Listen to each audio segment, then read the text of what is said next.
A companheira que vai falar para vocês, a prefeita de São Paulo, Luísa Erundina. A nossa entrevista de hoje é com uma das mulheres mais importantes da história política deste país. Talvez, pelo histórico de vida, a mais importante política que o Brasil produziu. A primeira mulher a governar a maior e mais poderosa cidade da América do Sul. Estou junto com vocês nesse dia de luta. Esta eleição é uma grande oportunidade. Aos 89 anos de idade, ela faz 90 em novembro. Luísa Erundina já está no 7º mandato de deputada federal. Paraibana, filha de retirantes da seca, ela migrou para São Paulo em 1971, onde começou por aqui esta longa carreira política. Assistente social por formação, foi professora, foi vereadora, foi deputada estadual e foi ministra, sempre pela esquerda, sempre progressista. Foi uma das fundadoras do PT, o Partido dos Trabalhadores, ao lado de Lula. Agora ela está no PSOL, Partido do Socialismo e Liberdade. Luísa Erundina de Souza respira política 24 horas por dia. E já viu de quase tudo na história política do Brasil. Nasceu durante a ditadura Vargas. Viu também Vargas ser presidente eleito pelo voto popular e depois se suicidar. Viu de perto o golpe militar de 64 e as consequências dele. Viu a volta da democracia, a eleição do primeiro trabalhador presidente da República e o crescimento da extrema-direita no Brasil com Jair Bolsonaro. Imprensa canalha, Folha de São Paulo. Passa a palavra para o deputado Rogério Marinho. Luísa Erundina é uma das parlamentares mais ativas e influentes que temos. Amo você. E ela já cravou. Este que está aí é o pior Congresso Nacional de todos os tempos. Socialista, libertária, Erundina resiste. E do governo brasileiro? Não me canso. Acredita que os sonhos não envelhecem, como diz a música de Milton Nascimento, e que a paixão pode mover a política do país.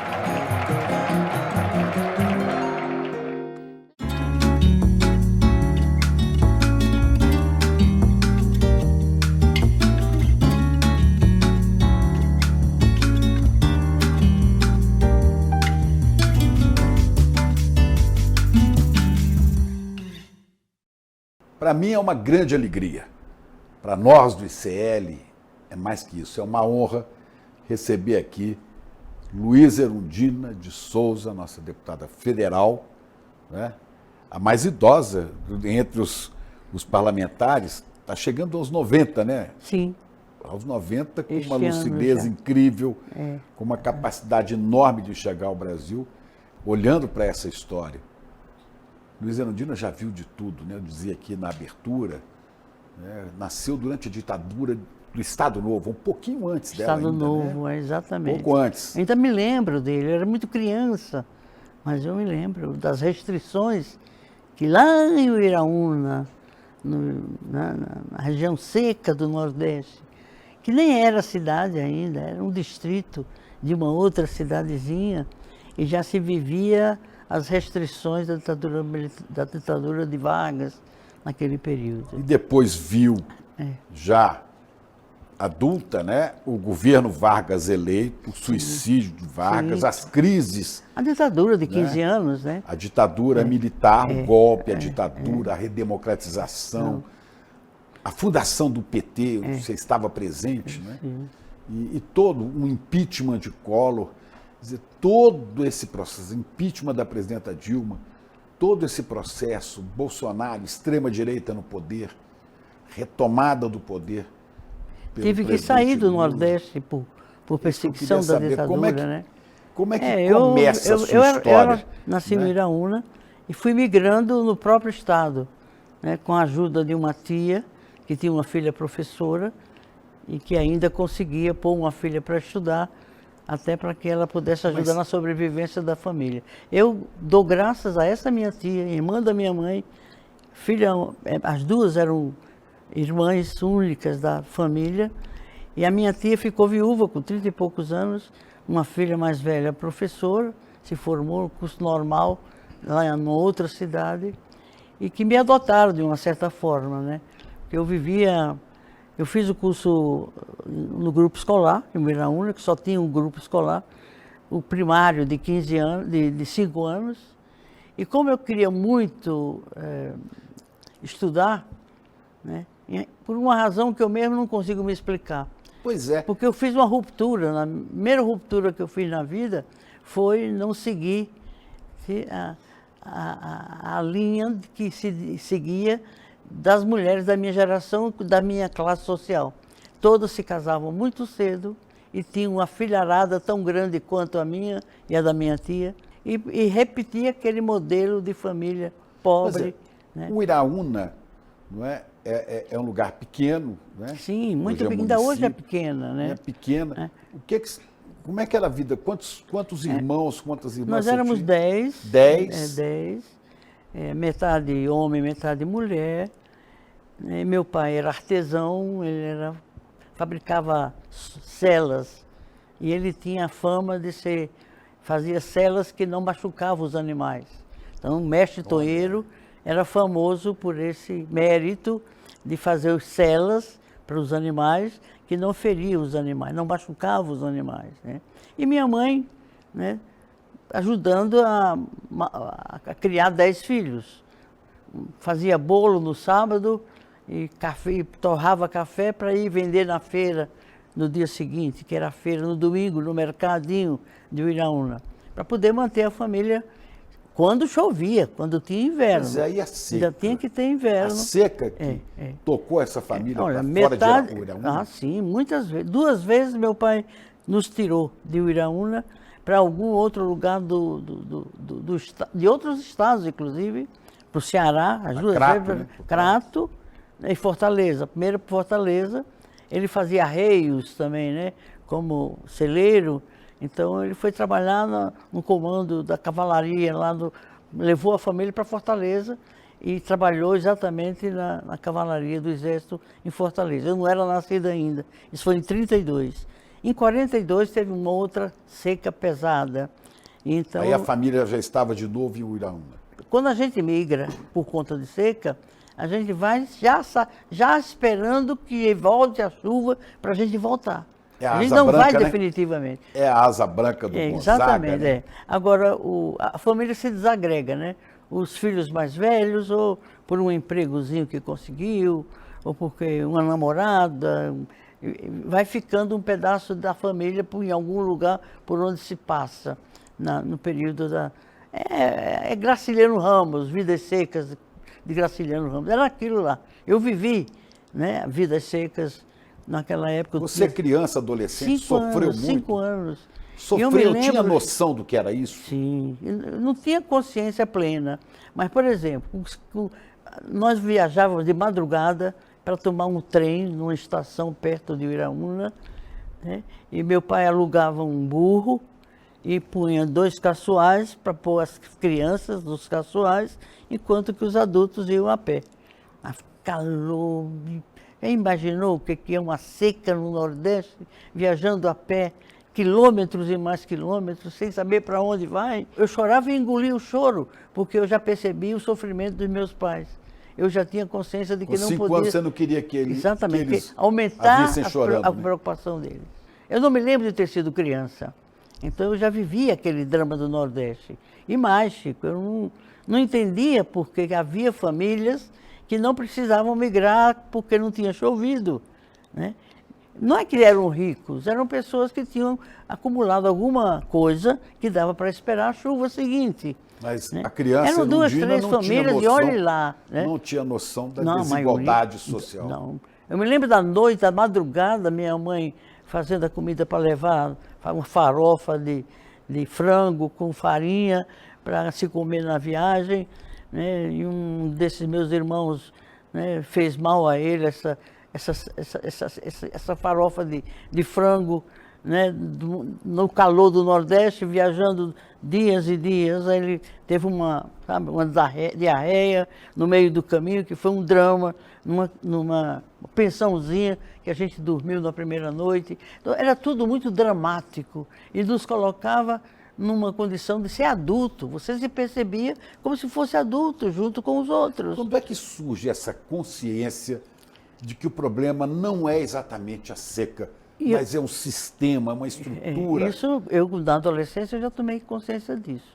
E tanto é que eu rompi com um padrão cultural que era de ter que me casar, ter muitos filhos e para reproduzir aquele modelo, né? Porque a gente não tinha perspectiva.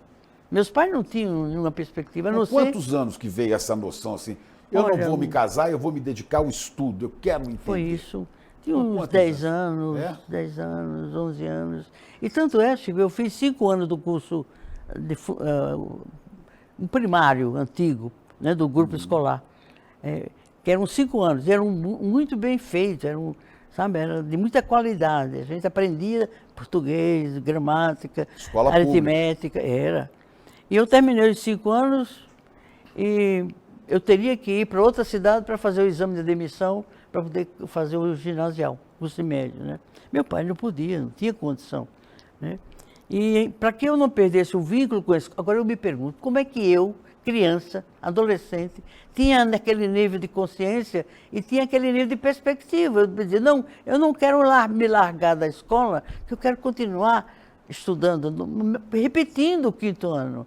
Porque eu tinha a expectativa de que alguma coisa aconteceria para que eu pudesse continuar a fazer o curso ginasial. E foi exatamente no momento em que meu pai me viu, eu repeti o 5º ano, aí meu pai me viu, né, a vontade que eu tinha de continuar estudando, que ele disse, olha, você vai, minha tia disse que me levava para a casa dela, ela era tão pobre quanto a minha família, era viúva de 30 e poucos anos, a filha professora, e ela era costureira, e ela e a filha que sustentavam uma família grande, que era a família dela, e ainda mais uma boca. E eu percebia que não tinha comida suficiente para todas as bocas, nem dos filhos dela, imagina, mais uma boca. E eu tinha consciência disso, o quanto eu era um peso para aquela família. Mas a vontade de estudar era tão maior, tão mais forte, que eu me submeti àquela situação constrangedora de ser mais uma boca numa casa de pouca comida. Minha tia costureira, filha professora e muitos filhos, né? Mas aí eu consegui, com bolsa que minha prima conseguiu, fazer o curso, o exame de admissão para poder entrar como curso ginasial, com bolsa, né? Num colégio lá em Patos. Aí ela conseguiu um outro trabalho em Campina Grande, aí eles foram para Campina Grande e me levaram junto. E em Campina Grande, eu consegui concluir o curso ginasial com bolsa, tudo com bolsa, que ela conseguia para mim, né? E aí eu fiz o colegial, aí já tinha um colégio público, eu trabalhava durante o dia e frequentava o curso colegial à noite. Eu já tinha trazido minha mãe e minhas irmãs menores para Campina Grande, para pelo menos elas chegarem onde eu tinha chegado. Aí eu suspendi meus estudos. Porque eu queria ser médico, eu queria fazer medicina, mas para isso eu tinha que ir para João Pessoa. Meu pai não tinha condição. Ele, no máximo, conseguiu me manter na casa da minha tia. E eu me lembro que no primeiro ano ele disse, você vai, no começo do ano letivo, você vai. Se chover, você vai até o final do ano. Se não chover, você volta para casa, porque não tem como te manter se não tem chuva, não tem trabalho, não tem meios, né?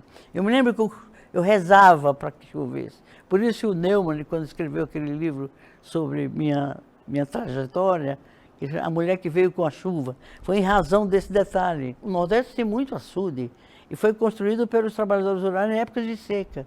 Não tinha como trabalhar, o governo mandava dinheiro para construir um açude e usava a mão de obra do trabalhador do campo, trabalhava por comida, né?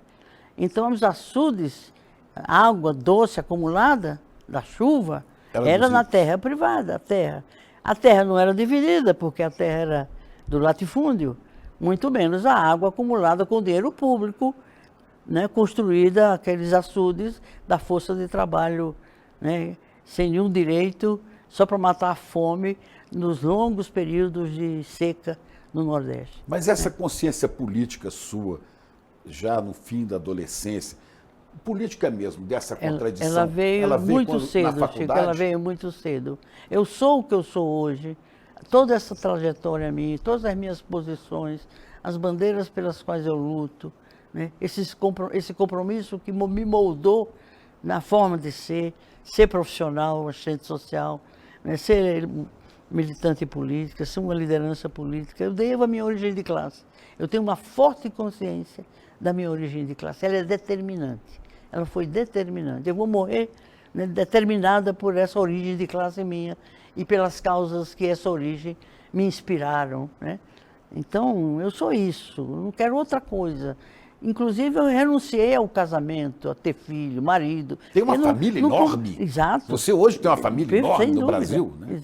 Eu até faço parte dessa família. Então, eu vivi esse primeiro momento, assim, fui para Patos primeiro com minha tia, depois para Campina Grande também, já com elas, depois trouxe minha mãe e minhas irmãs para poder chegar onde eu tinha chegado, pelo menos fazer o curso ginasial. Campina Eram Grande. 3 irmãs mais novas que eu, né? E elas de fato, e eu suspendi os estudos. Eu fiquei 9 anos, terminei o curso colegial com a perspectiva de ir fazer medicina na capital, mas não teve condições objetivas. E eu optei por, não, eu vou trabalhar para manter minha família e minhas irmãs poderem chegar pelo menos ao curso ginasial. Mas nesses 9 anos eu já estava na luta pela reforma agrária, pela luta da pastoral da terra. Não era nas lutas camponesas, mas era a luta da pastoral da terra, com um bispo negro do Minas, Dom José Maria Pires. Eu conheci muito. Né? Conheceu, né? Trabalhava muito com Dom Chamavam, Helder. no começo chamavam de Dom Pelé, mas exatamente. ele preferia depois E ser ele, chamado de inclusive, Dom usava Zumbi. aqueles turbantes na cabeça, né? Da raça negra, da cultura negra. E era um homem maravilhoso. Ele e Dom Helder, convivi com eles na luta de conheci os resistência dois, no Nordeste. A criação da Sudene, que foi um momento importante, o Celso Furtado. Eu vivi todo aquele momento, muito jovem. Mas a sua militância política começa aí, dentro da igreja? Começa dentro da igreja católica. Exatamente. Né? Exatamente. Nós íamos no final de semana, depois que a ditadura, né, baniu o movimento, né, o cabra marcado para morrer, né? Já tinha acontecido a tragédia, a morte de muitos, os assassinatos de muitos trabalhadores rurais, né? E a igreja progressista se colocava não como uma alternativa, mas um movimento que agregava aqueles que restaram das ligas camponesas com muito medo, né? Até de se dizer que era camponês. Se perguntava o que era, se eles eram camponeses. Não, eu trabalho na roça, mas não sou camponês. O medo era tão grande que eles não se definiam como camponês. Sou lavrador. Né? Como lavrador. Então, no final de semana, eu ia com o bispo, com o Dom José Maria Pires e outras lideranças do movimento, né? Debaixo das latadas com os trabalhadores rurais, para refletir, inclusive, o que tinha acontecido. E o seu curso de assistente social, de serviço social, terminou quando? Veja bem, eu pretendia fazer medicina, mas eu teria que ir para a capital, não tinha meio, não tinha jeito. E depois de 9 anos que eu tinha ficado sem estudar, eu já estava engajada na luta pela reforma agrária. Porque a consciência de que não é problema de chuva, era problema de distribuição da terra que estava concentrada e a água também não estava dividida. Então não fazia mais sentido eu pensar em fazer medicina, não. Eu estava na luta, e aí com a igreja progressista, a Ação Católica, eu fui da JEC, Juventude Estudantil Católica, que era um espaço de conscientização política da Igreja Católica. Foi nesse momento que eu participei desse movimento da Ação Católica, que a JOC, que era muito forte naquele momento. Juventude Operária Católica. A juventude também universitária, dos estudantes, aderindo à luta política, em resistência à ditadura. Então emergiu, né, a vocação, a inclinação, a índole, o apelo interior para você seguir aquele caminho, de lutar por igualdade, de lutar por justiça. É inaceitável com um país continental né, com tanta terra. Ainda hoje, né, Chico, não se fez a reforma agrária no Brasil, como não se fez a reforma urbana. E eu tive que fugir de lá, no auge da ditadura, em 70, 71, quando eu vim para cá, cheguei aqui dia 28 de janeiro de 71, porque eu já estava sendo perseguida lá. São Paulo. Por conta Mas peraí, antes disso, você participou do programa de alfabetização do professor Paulo Freire, né? Sim, Você como deu aulas estudante, lá? como estudante, sim. Lá no Sim, Nordeste. É com os camponeses. Você dava aula. Sim, no método Paulo Freire. 40 horas de total naquele momento eu não ternura, conheci diz Tiago pessoalmente de Mello. Paulo Freire. E o Tiago Paulo- de Mello dizia, são 40 horas de total ternura. O poeta Tiago de Pois Mello. é, mas a ditadura via diferente, que era de, né, durante aqueles 40 horas, ela abria os olhos do camponês e ele percebia sua tragédia. E se ele 40 percebia- horas a pessoa aprendia a ler, escrever e se e se pronunciar. conscientizar. Porque o método dele tem essa característica. Não é só para habilitar na escrita, na fala, não. É ler olhando a visão do mundo. Ler o mundo através da palavra. Improvisávamos os cartazes com as letras, com as frases. E tinha o projetor de slide, era o projetor de slide. E tanto é que quando a ditadura apertou, se encontrasse um retroprojetor em alguma casa nossas, já ia você... Vocês iam presos. Nós tivemos que enterrar os retroprojetores. porque Enterrar mesmo? Literalmente? Enterrar, porque se aparecesse numa das bibliotecas nossas, que era realmente abordada, eles procuravam livros que fosse falar comunista, nós éramos comunistas. Então a gente teve que esconder, enterrar os... E se alguém ainda buscar lá no subsolo do Nordeste, para aquela região, capaz de ainda encontrar algum retroprojetor escondido lá. Que era o que a gente usava para alfabetizar os trabalhadores. Teve gente presa porque tinha um retroprojetor em casa? Sim, claro, claro. Era um instrumento de conscientização pelo método Paulo Freire, era. A gente conscientizava. Se não me engano. Agora, a sua carreira política começou mesmo como vereadora? Eu vim para cá como assistente social. Sem política partidária? Eu era funcionária Pensei do que tinha sido INPS, vereador. o antigo INPS. Era funcionária burocrática, né? Mas eu fiz o curso de serviço social numa faculdade que eu ajudei a criar, lá em Campina Grande, junto com uma religiosa, uma irmã de caridade de um colégio lá em Campina Grande. E nós criamos o curso de serviço social. Eu fiz os 2 primeiros anos de serviço social na faculdade que eu ajudei a criar, junto com essa religiosa, em Campina Grande. A minha biblioteca profissional está lá, eu doei nessa faculdade. E então, aí eu vim para São Paulo como funcionária do INPS, e eu vim para São Paulo em 67, 68, fazer o mestrado de Ciências Sociais. Eu tinha o serviço social e eu queria fazer o mestrado de Ciências Sociais, vim fazer em São Paulo, na faculdade na Fundação Sociologia e Política, para lecionar na Universidade Federal da Paraíba. Não saí de João Pessoa, onde eu morava já. Eu tive que sair do Recife, onde tinha ônibus direto de Recife para São Paulo.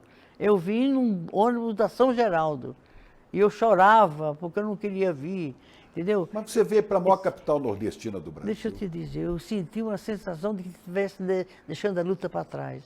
É como se eu estivesse deixando a luta para trás. Aí cheguei em São Paulo, né? E aí fiz concurso para assistente social da prefeitura, fui bem classificada, a prefeitura me nomeou assistente social da prefeitura, concursada. E aí eu fui trabalhar onde? Nas favelas, nos cortiços e nos despejos de favela. Aí eu me descobri tendo que vir para São Paulo mesmo, porque a questão da terra está lá também, né? A terra no campo, né? E a terra na cidade. Não tem terra para trabalhar, o trabalhador não tem terra para trabalhar e para sobreviver. No campo, também quando chega na cidade grande, pressionada inclusive pelas políticas de governo que não criava condições de trabalho no campo, eles vinham para as favelas, para a cidade grande, ficavam nas favelas e nos cortiços. E eu me descobri, olha, é aqui que eu tenho que estar, porque a questão da terra também está aqui. E descobriu logo seus companheiros e companheiras de luta nas pastorais da Igreja Católica em São Paulo. Exatamente. Já era Dom Paulo Evaristo Barros. Dom Paulo. Aí eu me identifiquei, aí entrei na luta para valer, já fazendo resistência na Secretaria de Bem-Estar Social, onde eu fui trabalhar, concursada. Era um coronel Ávila, um reserva do Exército, que dizem que ele também torturava, tinha sido torturador. Era esse o secretário da nossa Secretaria de Bem-Estar Social. E a sua entrada no PT, aliás, fundação Sim, do aí PT? eu assistente social. Aí eu fiz a militância política como assistente social. A gente era perseguida pelos governos para os quais nós trabalhávamos, né, como assistentes sociais, e fizemos um congresso de assistentes sociais, 3.000 assistentes sociais do Brasil, e no segundo dia do congresso, um pequeno grupo, eu junto, tínhamos nos reunido 2 dias antes do congresso e decidimos tomar a direção do congresso e dar um outro rumo, que era um congresso oficialesco, né, com as políticas que o governo estava... O governo da ditadura, né? Aí a gente, numa hora de almoço, era um congresso de semana inteira. No segundo dia, nós fizemos uma plenária de 200 delegados, era 3.000, tinha 200 delegados, e decidimos tomar a direção do Congresso. Subversão pura. Subversão pura. E nesse Congresso de 79, que nós tomamos a direção do Congresso e destituímos a Comissão de Honra, que era constituída pelo prefeito da época, que era pelo governador, que era Maluf, que era o ministro do Trabalho, que tinha cassado as comissões. A gente destituiu essa Comissão de Honra, pusemos o Lula, que estava cassado, como trabalhador metalúrgico, a população que estava na luta contra a carestia. Quando nós fomos encerrar o Congresso, depois de 3 dias desse segundo dia, que a gente destituiu a comissão e pôs uma outra, e eram os que estavam condenados pela ditadura, convidamos o Lula para fazer o discurso de encerramento. Por quê? Porque ele tinha tido aquela greve, primeira greve dos metalúrgicos, na época da ditadura. E o Lula denunciou na Vila Euclides, em São Bernardo, que a Volkswagen tinha contratado 200 assistentes sociais para fazer um trabalho para trazer a mão dos grevistas para voltar para o trabalho. Eles tinham contratado... Para furar a greve. Para furar a greve. E fez o discurso dele, ele dizia, aqui eu descubro que há assistentes sociais e assistentes sociais. Há assistentes sociais que estão com o povo, e com os trabalhadores, e a assistência social que está com os patrões. E aí ele sempre que ele me vê em algum evento, em algum ato, ele lembra esse fato. Eu o conheci nesse momento. E a partir daí, ele mandou alguém perguntar, se eu não tivesse filiada ou ligada a nenhum grupo esquerdista que existia na época, que ele estava pensando em fundar um partido e me convidava para estar com ele. A menos que eu tivesse algum outro vínculo. E aí foi que nasceu... Você se tornou fundadora do PT. Né? Isso é 1979. Em 1988, portanto, 9 anos depois, né, em 79, era governador de São Paulo, com todo o poder da ditadura e obras no estado inteiro, o senhor Paulo Salim Maluf. Exato. Em 88, 9 anos depois, a paraibana Luísa Erundina derrota Maluf, ganha uma eleição vencendo Maluf do PDS, vencendo José Serra, que já era do PSDB, né? Vencendo o Leiva, que era o candidato do Quécia. Do Quécia. Que ele era secretário de uma área. Isso é difícil de entender. Mas aí, né? Chico, você falou isso em um certo momento da nossa conversa, de que se tivesse 2 turnos, eu não teria sido eleita. Eu fui eleita porque só teve um turno. Antes da gente começar o programa, você falou eu disse isso. Naquela época você ganhou a eleição, que é uma coisa extraordinária. Mas entre isso, né? em 82, teve a primeira eleição que o PT participou. Né? E aí eu participei como candidata a vereadora pelo PT. Primeira eleição do PT. E eu fui eleita vereadora de São Paulo. Eram 6 anos, era um mandato que vinha de um ajuste de sistema eleitoral depois da ditadura, né? E tinha que ser 6 anos para completar um período, para depois regularizar os períodos de 4 anos, né? Eu só fiz 4 anos, porque eu já me candidatei a deputado estadual. Eu me candidatei não, o partido me designou. Eu nunca escolhi ser nada, Chico. ser vereadora, ser deputada estadual. Era missão te dada. Era missão, militante. Aí eu me elegi deputada estadual.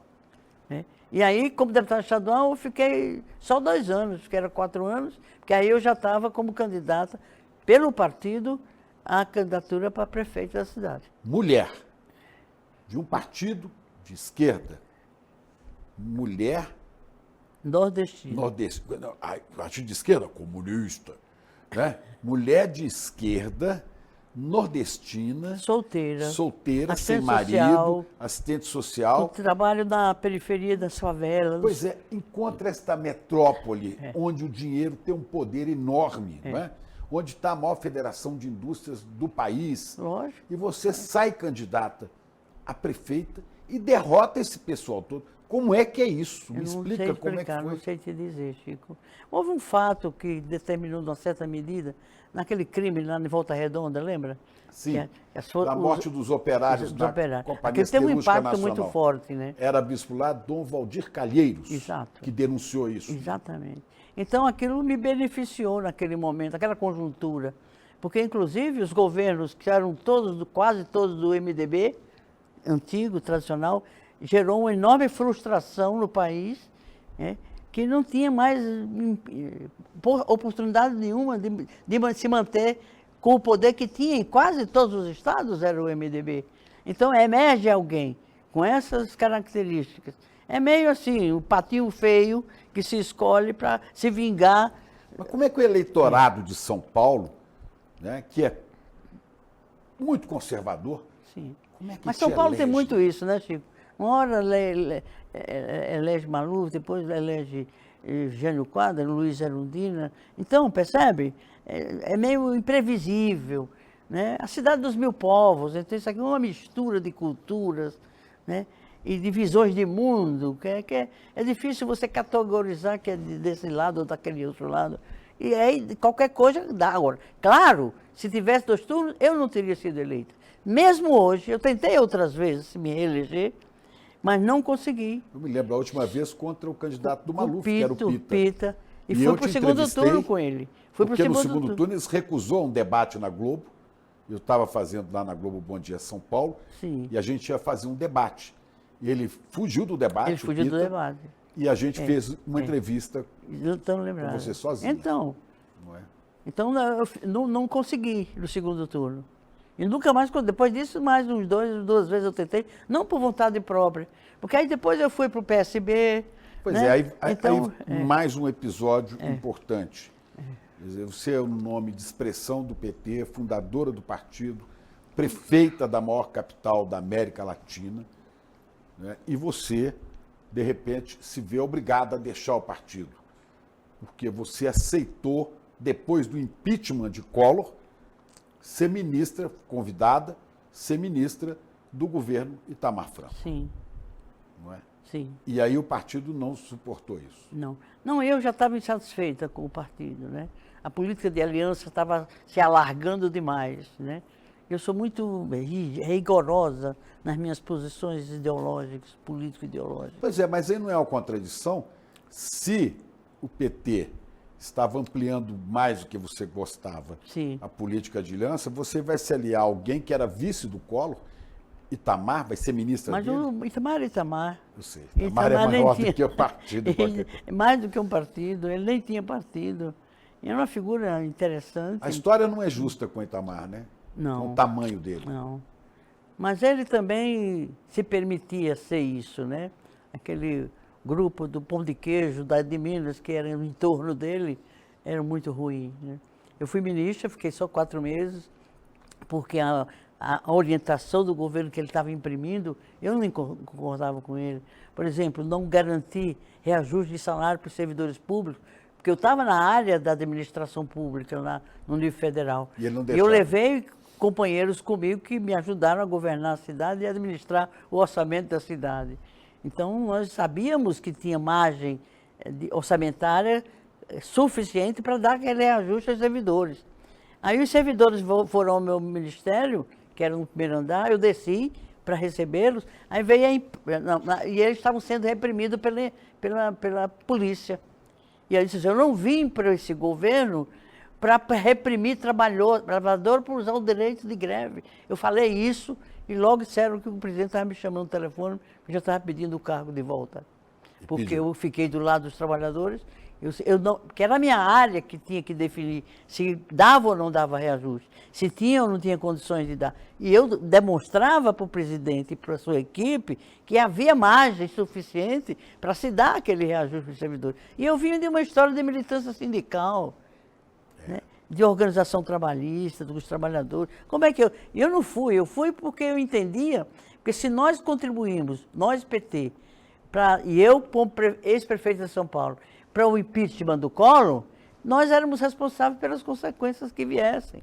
Mas só que o PT já fazia um cálculo com o Lula oportunista. Não, olha, se nós tiramos o Collor, e o PT influenciou profundamente aquela decisão do impeachment do Collor.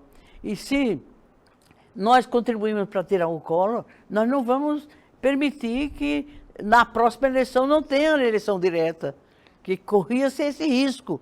Então vamos proteger o vice, vamos apoiar o vice, que era o Itamar. E a direção não concordou. E eu não segui aquela orientação da direção. E aí o partido... Nós derrubamos o Collor. Aí nós o partido te afastou, né? Exatamente. Aí E você foi pro o partido PSD. queria me expulsar, mas o Lula achou que o preço era muito alto. Não era por ser eu, é porque me tirar, eu já tinha saído da prefeitura, né, razoavelmente bem avaliada, e já com uma experiência política reconhecida. Para me expulsar era um preço alto demais, né? Aí o Lula interveio e deu uma suspensão. Tanto é que aquele votação pelo regime de governo, um plebiscito, lembra? Qual era o regime de governo? Que a Constituição de 88 previa que depois de 5 anos, se fizesse um plebiscito para verificar qual era o regime de governo que se pretendia. Eu não pude votar porque eu estava no Ministério, punida pelo partido, suspensa dos meus direitos e poderes. Eu fiquei 1 ano fora das funções partidárias porque eu dizia, nós somos responsáveis pelo que deu aqui. Se não é a Itamar, quem é que vai ser?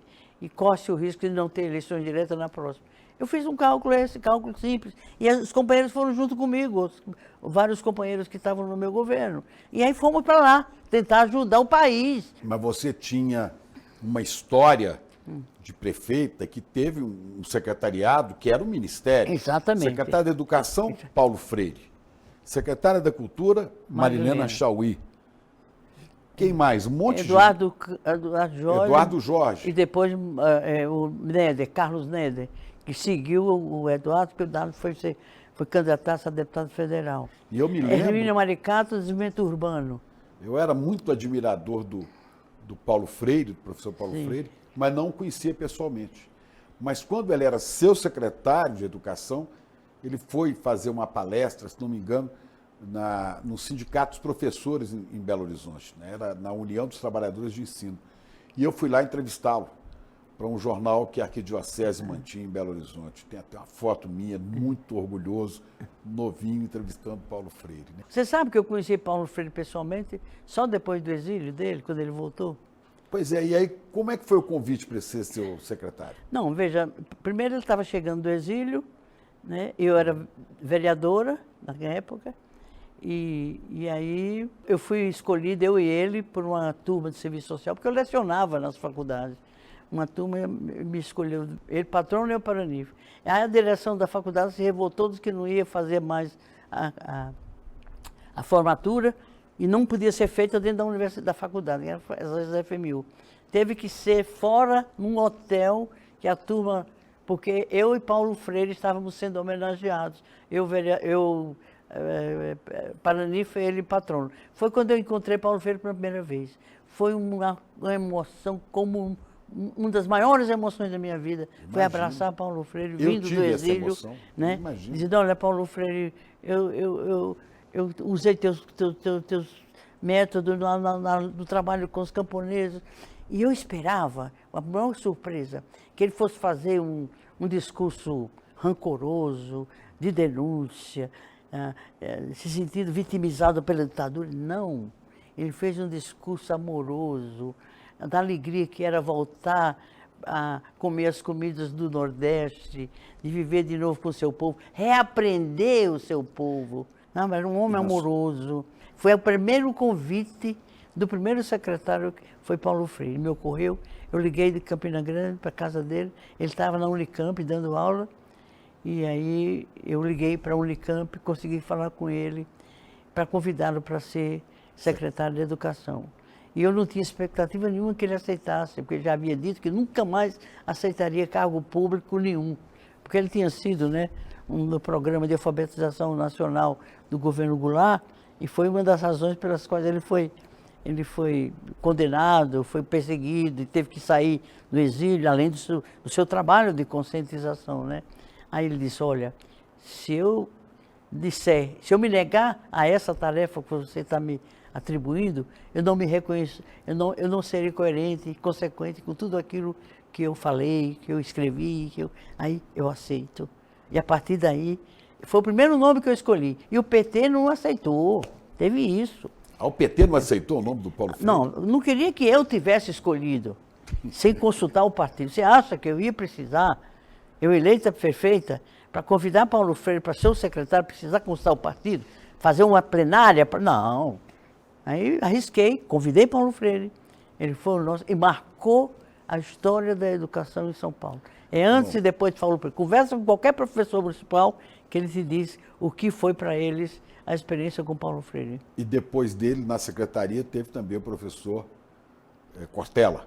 Sim, aí depois de 2 anos, ele já se enchia com aquela rotina da secretaria. Todo final de semana ele ia para alguma região fazer reunião com os professores, que é a formação continuada de professores, né? Ele revolucionou a educação na cidade, né? E aí ele disse que queria ir para casa para escrever sobre a experiência que ele tinha feito com a equipe. E que a equipe estava completa, estava capaz, não precisava mais dele. Ele seria mais útil para refletir e escrever sobre a experiência. Ela me encheu a paciência, que aí a Anitta, a esposa dele, olha, Luiz, atenda o Paulo, Paulo não quer mais ser secretário. Então, 2 anos e meio, ele pediu para sair, aí ficou o Cortella. E a equipe toda, né? Ficou toda a turma. Foram 7 mandatos, está no 7º mandatos de deputada federal. Sim. Começou pelo PT, depois foi... Não, o PT eu não fui Começou deputado. No PSB. PSB. Que era o partido de Miguel Arraes. De Miguel Arraes, exatamente. Foi um eu estava convite insatisfeita dele? com o PT porque exatamente começou a flexibilizar a política de alianças.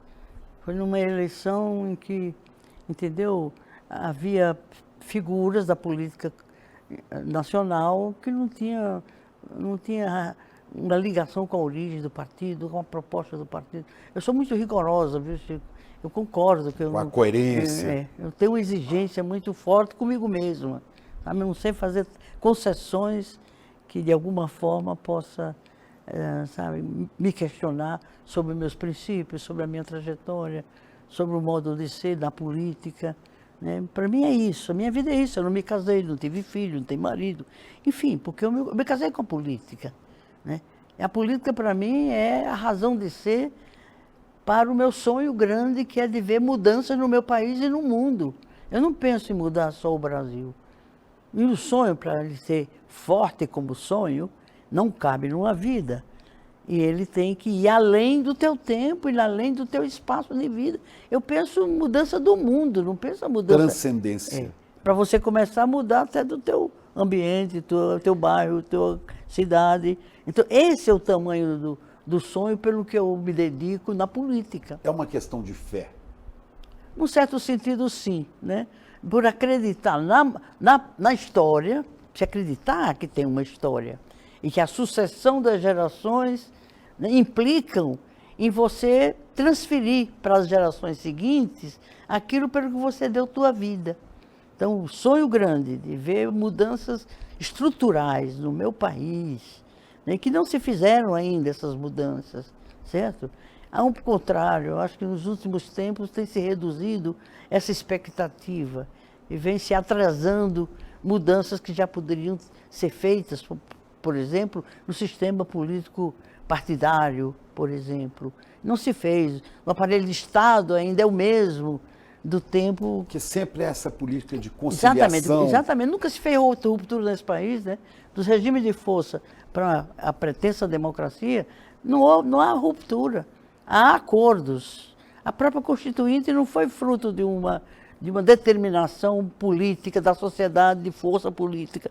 Não, foram acordos, conchavos. Acomodação. Acomodação. Por isso que todo o governo, né, nesse regime e nas condições de forças que existem na sociedade brasileira, não tem condições de promover as reformas estruturais. Mas os dois governos do Lula não fez. Mas isso que eu ia perguntar, houve momentos num dos mandatos do presidente Lula em que ele poderia ter feito esta ruptura? Sim, mas exatamente se você não mobiliza o poder popular, organizando esse poder, né, ajudando a ele se tomar consciência da sua força e dos seus direitos, e ter minoria no Congresso, você não faz. Hoje, para mim, a política, do tempo de vida que ainda me resta, é ajudar a organizar os setores populares. Eu, como prefeita, meu mandato contribuiu mais do que para qualquer outra coisa de fortalecer a organização autônoma independente da população, das classes populares. No seu mandato de prefeita, você cuidou muito da habitação. Sim. Muito da habitação popular, sim, da educação, sim, né? Mas, de certa maneira, também é reconhecida, né, pela classe dominante, porque foi o seu mandato que fez o Autódromo de Interlagos, sim, que fez o Sambódromo, sim, Grande Otelo, em São sim, Paulo. Você governou tendo opção preferencial pelos excluídos, sim, mas sem deixar de governar para a cidade toda. Pois é, até porque essas iniciativas trazem retorno financeiro orçamentário para a cidade. E eu intuí que trazer o Grande Prêmio para São Paulo, né, seria politicamente, economicamente importante para São Paulo. E eu fiz isso com a ajuda do Piero Gância, e está aí o Grande Prêmio. Toda hora ameaçam levar para o Rio, mas não conseguem, porque São Paulo já incorporou. Então é isso. O Sambódromo foi uma aliança minha com a escola de samba, porque todo carnaval eu tinha que montar aquelas arquibancadas na Tiradentes, era um monte, desmonta, e havia um custo. Aí nós acertamos fazer. Niemeyer fez o projeto? Niemeyer, tinha um projeto do Niemeyer. Vamos pegar o projeto do Niemeyer. Olha, e construímos o Sambódromo, que está hoje. Agora, teve uma coisa que era fundamental e que você não conseguiu avançar com ela, né? Que era o imposto, o IPTU progressivo, isso, né, atingindo mais os ricos. Exato, quer dizer, o sujeito tem vários imóveis que ele aluga ou que estão fechados. Sobre esses imóveis deve pesar a hipoteca social. Ele tem que pagar mais. Perfeito. Para que os mais pobres paguem menos ou nem paguem IPTU. Mas aí não deu para avançar. Né? Não deu porque eu também tinha minoria na Câmara, né? Como o Lula tem nos governos dele todo. Só que eu não me limitei a limitar, a aceitar a limitação de governar com a base de minoria na Câmara Municipal. Eu ia em cima do caminhão, onde houvesse uma questão a ser defendida na cidade, como eu fiz em relação à conta que eles não queriam liberar a pretexto de cobrar a dívida da prefeitura, de governos e governos para trás que nunca tinham pago coisa nenhuma e nunca foram cobrados. Os primeiros meses do meu governo, eles fecharam a torneira do Banespa, que era o banco que recolhia os impostos municipais. Aí eu fui com o povo, em cima de um caminhão, na porta da Caixa Econômica, que era a credora da prefeitura. Eu fui lá exigir que me atendesse, que eu precisava falar com eles. Aí eu ainda estava em cima do caminhão, veio um telegrama do presidente brasileiro nacional da Caixa me chamando para... Aí ele resolveu dar audiência, porque eu levei o povo comigo. Então, um governo que se pretende com inspiração socialista, digamos assim, de valores socialistas. Porque o socialismo, Chico, eu não acho que a gente vai criar um socialismo no dia que tiver força bruta para implantar o socialismo. Não. É quando a gente conseguir implantar os valores e concepções socialistas na vida da sociedade. Então, o nosso governo foi um governo inspirado em valores socialistas, né? Da solidariedade, da igualdade, da justiça, da participação, dividir o poder com o originário do poder, que é o povo. Quer dizer, a articulação dos políticos, dos vereadores, não é, contra o seu governo de oposição, a isso você contrapunha a força povo. das comunidades, Exatamente. a força popular. Exatamente. Um governo que pretende fazer mudanças estruturais dos limites do poder que você tem, né, não fará se não for com o apoio popular. Pois é, Então, aí tem... Chico, a coisa mais importante do nosso governo, eu vou te dizer, não foi inverter prioridades, fazer mais de 40 mil unidades habitacionais, não sei quantas mil unidades de saúde, 7 hospitais que nós pusemos em funcionamento, com concurso público para todos os servidores para esses equipamentos. Portanto, a política social era 50% a mais do que 50% do total do orçamento era destinado às políticas públicas sociais, beneficiando a população da periferia, a população pobre, a população assalariada, ou desempregada, os idosos, os pobres. Fizemos isso, né? Radicalmente fizemos isso. Uma outra coisa que distingue o nosso governo de qualquer outro, inclusive do PT, foi o método de gestão. Um governo de um partido, alguém de um governo de um partido que tem vocação, origem inspirada no socialismo, igualitário, solidário, justo, democrático, radicalmente, tem que servir não para apenas reverter prioridades e ser honesto. Honestidade é obrigação, não precisa ser honesto. Você tem que ser honesto como cidadão. Imagina ser um prefeito de uma cidade desse porte que o povo, por designação do povo, tem que ser honesto. Não é virtude, é obrigação.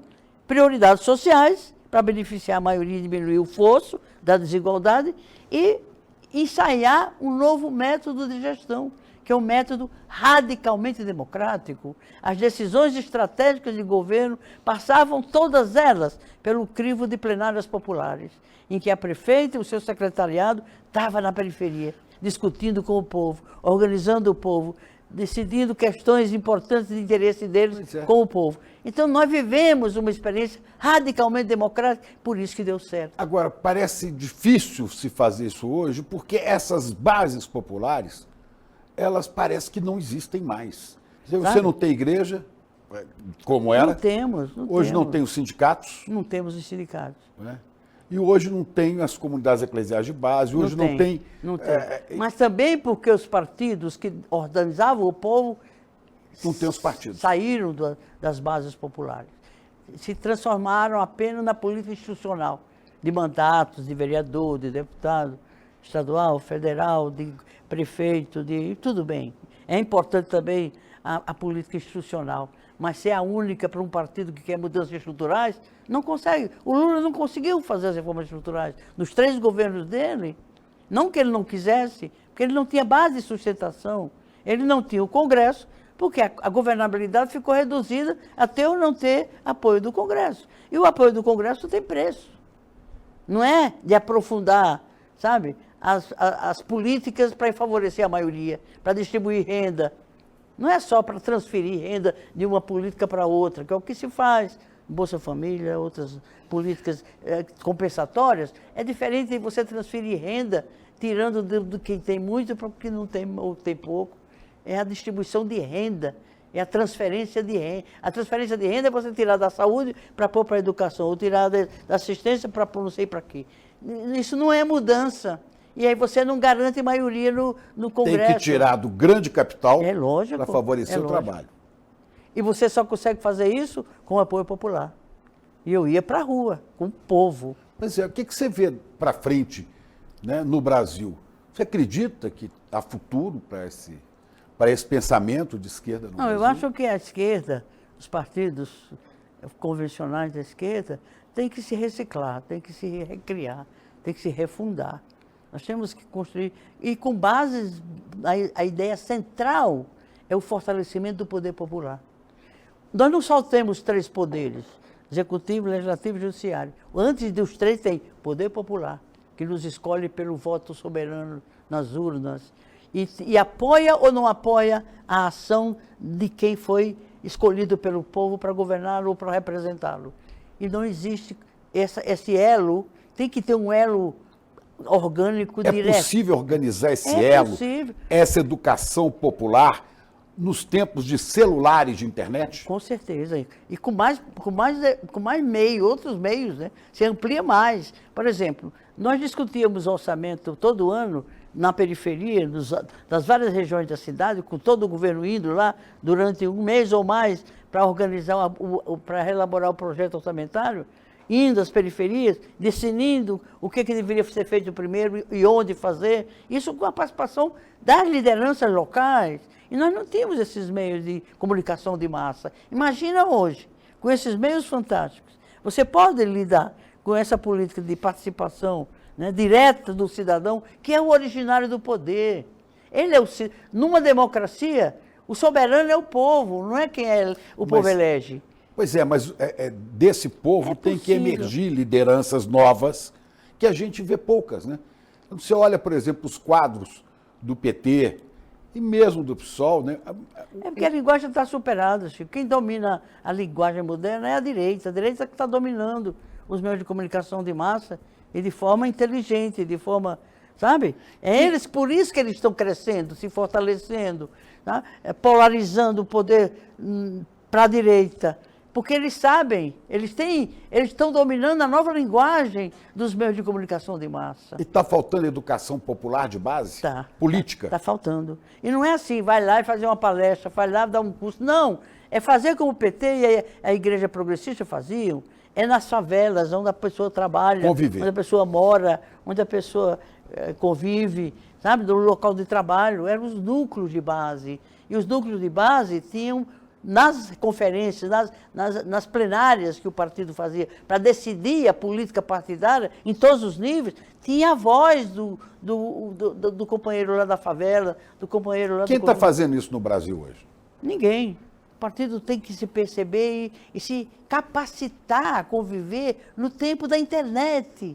E ser capaz de passar uma mensagem para os jovens e para a população de um modo geral, de forma interessante, como ela assiste os programas e as comunidades, sabe, dos WhatsApp, essas coisas. Eu tenho que aprender isso, eu estou tentando aprender um pouquinho, né? Porque o pouco tempo que me resta... Você está tentando aprender porque você é muito jovem.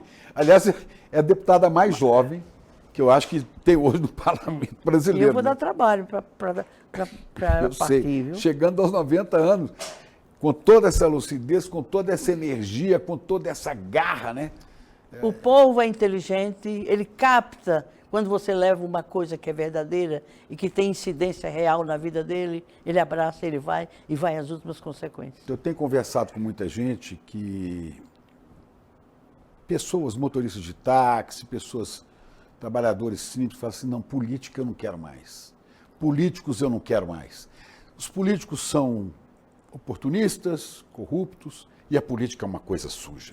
Eu já ouvi esse discurso muitas vezes, e ele está presente de novo. O que você diria para essas pessoas? Isso é ideológico, né? É a cultura dominante que não acredita. Porque não interessa para quem critica isso, não é o povão. É o beneficiário da política.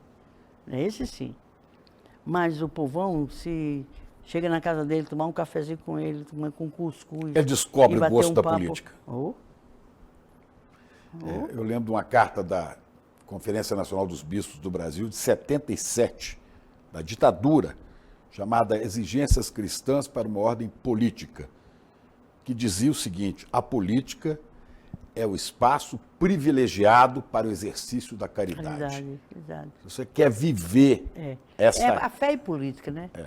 Eu vivo isso. Eu me inspirei muito. Eu sou formada na Igreja Católica Progressista, né? Da ação católica, da luta por justiça, né? Igualdade de direitos, o direito dos mais fracos. Isso é muito forte. E você se perceber com outras pessoas semelhantes a você, capazes de entender a mesma coisa, ir junto e ser força. Dá para levar essa mensagem para as igrejas evangélicas neopentecostais? Dá também. Dá também. Depende de como você faça. Não ir já com preconceito que é atrasado. Não tem ninguém atrasado nem avançado. A pessoa se torna atrasada ou avançada, depende dos estímulos que ela teve. Se ela tem estímulos a partir dos interesses deles, tem que ir a partir dos interesses deles, da valorização de cada um deles, que é poder, potencial, e dizer, olha, quando a gente se junta, a gente é forte, a gente consegue aquilo que a gente quer. E as pessoas se convencem, vão e vêm. Isso. É que ninguém faz mais nada disso, vai uma eleição, já preocupada com a eleição daqui a 2 anos. Tá, mas aí tem que reduzir as pretensões, porque não arriscar ir para o segundo turno. Tá ali. Luiz Erundina, eu Diga, não tenho Chico. como te agradecer Sim. esse tempo aqui no ICL, né? É uma coisa enorme. Mesmo uma e, sobretudo, trabalhoada, né? Uma essa coisa- aula da sua história, essa aula de política e esta aula para todos nós de juventude. De juventude. Né? Você é, como eu digo, é uma das pessoas mais jovens que eu conheço na política brasileira. Você tem o frescor da juventude na política, a juventude criativa. Luiz Erundina, muito obrigado Obrigada pelo a seu você, tempo e por Chico. essa aula de juventude. Obrigada e parabéns pelo teu trabalho, que é tão importante quanto o meu. Obrigado. Olá, eu quero te convidar para uma aula imperdível sobre o mercado financeiro. Aula que vai ser dada por alguém que conhece o sistema por dentro, que trabalhou 20 anos no mercado financeiro e que vai te revelar as armadilhas que esse mercado oferece para quem entra no sistema. Eduardo Moreira vai dar esta nova aula de finanças e te ensinar as estratégias que ele aprendeu para que qualquer pessoa, independente da idade, independente da faixa de renda, possa ser senhor no controle do seu futuro financeiro, do seu patrimônio. A aula vai ser dia 13 de outubro, no domingo, às 8 horas da noite. Não perca! E vem com o ICL.